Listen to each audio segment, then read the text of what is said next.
देश में इस वक्त चारों तरफ खिलाड़ियों का मुद्दा छाया हुआ है।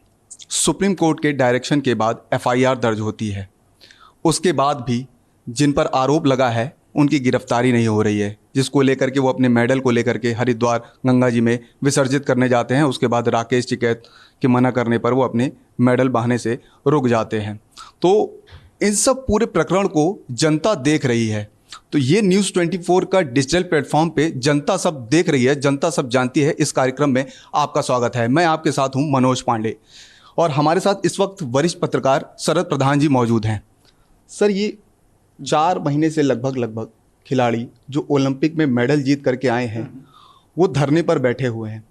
जिन पर आरोप लगा है वो अभी भी मीडिया में आकर के बयानबाजी कर रहे हैं, उनकी गिरफ्तारी नहीं हो रही। इसको कैसे देखते हैं सर आप? ये सरासर ये जाहिर करता है कि हमारे देश का जो शीर्ष नेतृत्व है, यानी कि प्रधानमंत्री नरेंद्र मोदी और गृह मंत्री अमित शाह, उनका क्या रुख है ऐसे मुद्दे पे जहां एक तरफ महिला सम्मान की बात करते हैं, बेटी बचाओ बेटी पढ़ाओ की बात करते हैं, लेकिन यहाँ वही उसी देश की बेटियां जिनको अंतर्राष्ट्रीय सम्मान मिल चुका है, वो एक उनके पार्टी के एमपी के खिलाफ एक आरोप लगाते हैं यौन शोषण का। कोई छोटा मोटा आरोप नहीं है, उसको बिल्कुल आंख पे पट्टी बांध लेते हैं। ये जाहिर करता है कि उनमें सेंसिटिविटी नाम की चीज़ ख़त्म हो गई है। उनमें जो सत्ता का नशा है वो इतना ज़्यादा है कि वो सोचते हैं कि इन सब से क्या फ़र्क पड़ेगा, हमारे चुनाव पे कोई फ़र्क नहीं पड़ेगा, क्योंकि वो वहाँ पे बीजेपी का शीर्ष नेतृत्व जो है वो सिवाय वोट की राजनीति के और उसको कुछ नहीं दिखता है। और उन्हें लगता है कि ये सब मुद्दे थोड़े दिन चलते हैं, ख़त्म हो जाएंगे। और ये इस बात को जो है वो बिल्कुल गौर नहीं कर रहे हैं कि इससे देश की महिलाएं जो हैं उनको सोचना पड़ेगा, और वो सोच रही हैं। और वो लोग जो मोदी के अंधभक्त हैं वो भी सवाल उठाने लगे हैं कि भाई ऐसा क्या है कि आप एक क्रिमिनल को, जिसके जो पहले भी उसके तमाम केसेस रहते, छूट जाना अलग बात है, लेकिन जिस शख्स के खिलाफ वो बाहुबली हैं, वो बीजेपी के एमपी हैं, वो उनके 58 कॉलेज चलते हैं, स्कूल कॉलेज चलते हैं, उनके कॉलेज में कई दफ़े माफिया, जो नकल माफिया के लिए भी मशहूर रहे हैं वो, और फिर उनके खिलाफ तमाम गंभीर आरोप रहे हैं। वो तो स्वयं कह चुके हैं कि मैं एक हत्या कर चुका हूँ। ऐसे व्यक्ति के साथ जिसके यौन शोषण में अब कोई शक और शुबा नहीं रह गया, क्योंकि जब एफआईआर पब्लिक हो गई, अभी तक नहीं थी, जो एफआईआर सुप्रीम कोर्ट के आदेश के बाद रजिस्टर हुई, उसमें उन महिलाओं ने जो जितनी डिटेल में लिखा है, जिस तरीके से क्या क्या किया उन्होंने, उसके बाद तो सिर्फ शर्म आनी चाहिए।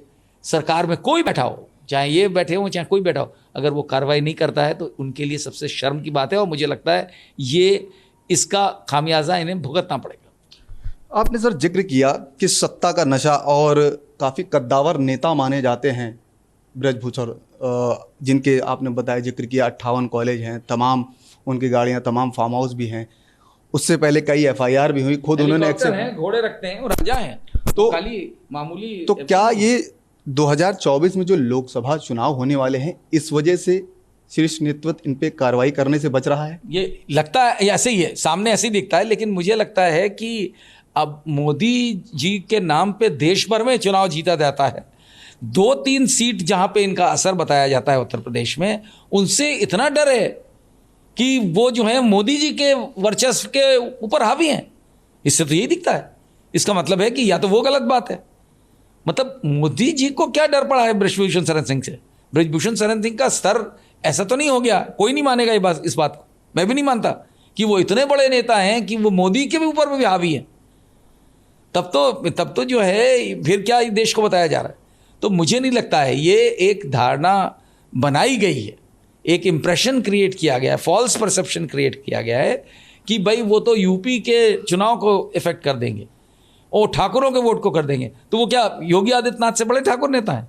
योगी आदित्यनाथ ने जिस तरीके से ठाकुरों के लिए किया है यूपी में, और कहा जाता है उनके ऊपर आरोप लगता है कि वो ठाकुरवाद फैला, और उनके लिए लगे, तो एक ब्रजभूषण शरण सिंह मोदी पे भी हावी, योगी पे भी हावी, कैसे मान लेंगे इसको? ये किसी के समझ के बाहर है। ये सिर्फ ये दिखता है कि सत्ता का नशा है, जो कहता है ठीक है जाओ भाड़ में, क्या फ़र्क पड़ता है। सर, धरने पर बैठे हैं खिलाड़ी, उसमें भी 2 धड़े बटे हुए हैं, कुछ उनके साथ आ रहे हैं, कुछ उनके विरोध में आ रहे हैं, वो भी खिलाड़ी ही हैं। वो तो देखिए इस देश में ऐसा ही होता है।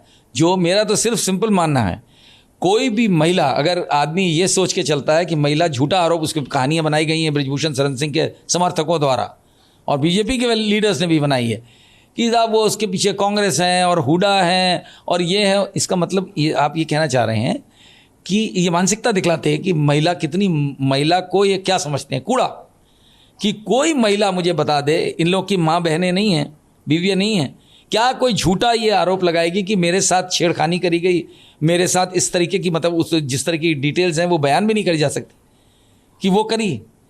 और ये वो महिलाएं कर रही हैं जिनको मोदी जी कुछ दिन पहले स्वागत कर चुके थे जब वो मेडल जीत के आई थी अपने घर में। उनकी बात पे न विश्वास करके एक बाहुबली, एक ऐसे आदमी जिसने नाजायज़ तरीके से सारी अपनी संपत्ति बनाई, नाजायज़ तरीके से पॉलिटिक्स में एंटर, उसकी बात को आप अहमियत दे रहे हैं, तो ये तो सिर्फ ये दर्शाता है कि आपको, आपके लिए मॉरलिटी नाम की कोई चीज़ नहीं है, आपके लिए महिला कोई चीज़ नहीं है, आपके लिए सिर्फ वो एक शख्स जिसके नाम पे शायद 2 सीटें या 2.5 सीटों पे असर पड़ सकता है उसका, तो उससे आप डरते हैं। सर, एक चीज़ और भी बहुत ख़ास हो जाती है इन खिलाड़ियों के साथ, जब किसान नेता राकेश टिकैत जुड़ जाते हैं। अभी किसान आंदोलन हुआ, उसमें भी लगभग करीब साल भर वो बड़े हाईलाइट रहे, बिल भी वापस हुआ। उसके बाद फिर लखीमपुर में तिकोनिया कांड होता है, उसमें भी वो जाते हैं। अजय मिश्र टेनी केंद्रीय मंत्री हैं, उनके बेटे, उसके खिलाफ भी वो वहाँ किसानों के साथ खड़े होते हैं, लड़ाई लड़ते हैं। तो राकेश टिकैत ही हर मामले में ये जो आगे आगे चल रहा है, इसको कैसे देखते हैं सर आप? ये ऐसा होता है, इस मामले में तो राकेश टिकैत की एंट्री इस वजह से हुई है क्योंकि अधिकतर ये जो पहलवान हैं वो वहाँ की हैं, हरियाणा की हैं। तो जाहिर है हरियाणा में बेटी का बहुत ज़्यादा सम्मान होता है और वो किसी तरीके से ये नहीं बर्दाश्त कर सकते, वो कहते हैं हमारी बेटी के साथ ऐसा हो रहा है।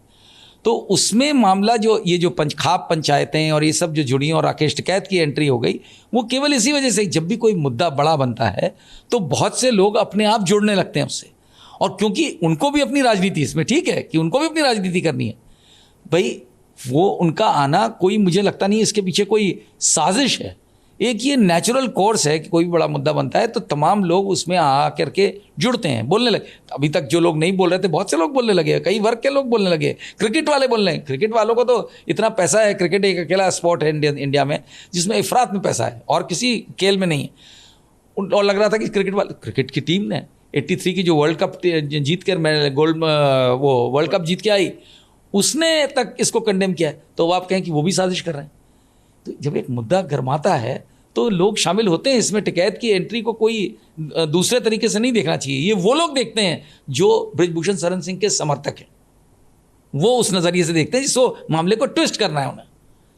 सर, इस पूरे मामले में कहा जाए दिल्ली पुलिस सबसे अच्छी मानी जाती है कि बड़ी फास्ट वर्कआउट करती है, तो इस मामले में कहाँ चूक हो रही? वो पॉलिटिकल प्रेशर है जो अभी तक बृजभूषण सिंह की गिरफ्तारी नहीं हुई। दिल्ली पुलिस के बारे में भी जो धारणा है ये बनाई जाती है, और जब मीडिया साथ में हो, और जो कि केंद्र सरकार के साथ बड़ी तादाद में मीडिया है, तो वहाँ तो खबर ही नहीं जाती है। जो जरा सी भी सरकार से विरोध प्रकट करने की थोड़ी सी भी अगर उसमें वो है, तो ये क्रिएट कर देना कि साहब दिल्ली पुलिस बड़ी अच्छी है। देखा है हम लोगों ने दिल्ली पुलिस कैसी है। दुर्भाग्य इस देश में है कि पुलिस कंप्लीटली फंक्शन करती है राजनीतिज्ञों के प्रेशर में, उनके इन्फ्लुएंस में। पुलिस इंडिपेंडेंटली नहीं काम कर सकती इस देश में। ये तो कोई नई बात नहीं। प्रकाश सिंह कमेटी बनी, सुप्रीम कोर्ट में उन्होंने पिटिशन फाइल करी, उन्होंने बाकायदा यही बात कही है कि पुलिस को राजनीतिक प्रेशर से निकालना चाहिए। प्रकाश सिंह बहुत बड़े पुलिस के, देश के जाने माने पुलिस अफसरों में से एक रहे हैं, और उनका ये मानना है। और तो ये तो सुप्रीम कोर्ट के संज्ञान में है ये बात। तो ये सोचना कि दिल्ली पुलिस अपने आप कर रही है, ये तो मखौल है। ये तो हाईएस्ट लेवल से उनको इंस्ट्रक्शंस हैं कि नहीं कुछ नहीं करना है। वरना एक बार बताइए, इस प्रकार का आदमी, बृजभूषण शरण सिंह टाइप का जो उसकी पूरी प्रोफाइल है, जिस तरीके का वो आदमी है, अभी तक बुलडोज़र नहीं चल गया होता उसके वहाँ अगर इंस्ट्रक्शंस ऊपर से होते। क्या फ़र्क है बृजभूषण शरण सिंह में और तमाम क्रिमिनल्स में जिनके यहाँ बुलडोज़र चले हैं, जिनको उड़ा दिया गया है? कोई फ़र्क है? ये तो और संगीन अपराध है। लेकिन इसमें हाईएस्ट लेवल पे कहीं ना कहीं बाकायदा प्रोटेक्शन है, इसीलिए वही लोग जिम्मेदार हैं। और मेरा ख्याल है कि पब्लिक भी समझती है, आम आदमी आजकल सड़क पर समझता है कि ये पुलिस क्या चीज़ है, इस मामले इस आदमी को अगर कोई प्रोटेक्ट कर रहा है तो हाईएस्ट लेवल पे हो रहा है प्रोटेक्शन। अगर ये एफआईआर सर यूपी में होती तो क्या बुलडोजर चलता ना, इसलिए नहीं चलता क्योंकि जब ऊपर से इंस्ट्रक्शन हैं तो क्या योगी जी का सबको मालूम है कि योगी आदित्यनाथ से इनकी नहीं बनती है, ब्रजभूषण शरण सिंह की शायद इसलिए नहीं बनती हो कि वो माने जाते हैं अमित शाह के आदमी हैं। और ये भी वजह हो सकती है क्योंकि किसी इंटरव्यू में वो ये बोल चुके हैं, किसी ने पूछा कि आप योगी आदित्यनाथ के कहने पे करें, तो उन्होंने बोला कि मैं सलाह नहीं लेता हूँ योगी आदित्यनाथ से, योगी आदित्यनाथ हमसे सलाह लेते हैं। ये ब्रजभूषण शरण सिंह का स्टेटमेंट है। ब्रजभूषण शरण सिंह तो ये तक कह चुके हैं कि मैंने एक हत्या भी करी है, खुद कह चुके हैं किसी इंटरव्यू। उसके बाद भी मुझे नहीं लगता अगर यूपी में भी होता तो योगी आदित्यनाथ भी उन लोगों को नहीं डिफाई कर सकते। ब्रजभूषण सिंह शरण तो ये भी कह चुके हैं कि मेडल ही क्यों वापस कर रहे हैं, जो 1-1 करोड़ के चेक मिले, जो तमाम चेक मिले वो भी वापस करें। और ये एक प्लानिंग के तहत हो रहा है कि वहाँ गए और उन्होंने मेडल नहीं पाया और वापस चले आए। ब्रजभूषण शरण सिंह जब आदमी पकड़ा जाता है और चोरी करने में पकड़ा जाता है और इतनी घिनौनी चोरी करने में पकड़ा जाता है तो कुछ भी कहानी बना देगा। तो मेरा मानना ये है कि ऐसी सिचुएशन में आपको ये तय करना पड़ेगा कि कौन सही बोल रहा है, कौन झूठ बोल रहा है। एक आदमी का काम ही है झूठ बोल करके नाजायज़ तरीके से सब कुछ करना। आप उस पर विश्वास करेंगे या उन लोगों पर विश्वास करेंगे जिन्होंने मेडल जीते हैं? ब्रजभूषण शरण सिंह की मेहरबानी से नहीं मिले उन्हें मेडल्स, ना ही वो 1 करोड़ रुपए के चेक उन्हें मेहरबानी। ब्रजभूषण शरण सिंह फेडरेशन के प्रेसिडेंट हैं, वो किस तरह मैनिपुलेशन से बनते हैं और शायद आगे भी वो अगर हटेंगे भी तो किसी और को बनवा देंगे। क्योंकि जिस हमारे देश में जितनी स्पोर्ट्स फेडरेशंस में क्यों नेता बनते हैं? क्योंकि पैसा खाने की जगह, इन्फ्लुएंस करने की जगह है, इस तरीके की नाजायज़ हरकतें करने की जगह है, एक्सप्लॉइट करने की जगह है, लोगों का शोषण करने की जगह है।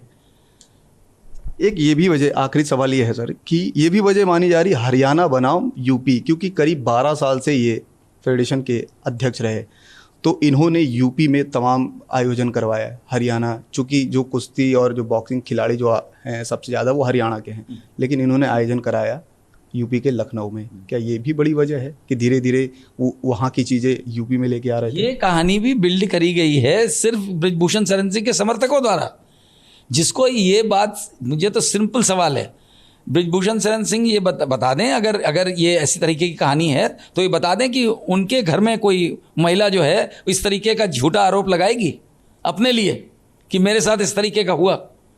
ये इससे ये दर्शाता है कि आप महिला को कितना तुच्छ समझते हैं। ये उनकी, और ये कहानियाँ बनाई जाती हैं जब भी कोई बदमाश अपने कारनामे में, गलत कारनामे में पकड़ा जाता है, खुलासा होता है, तो इस तरीके की झूठी कहानियाँ बनाता है।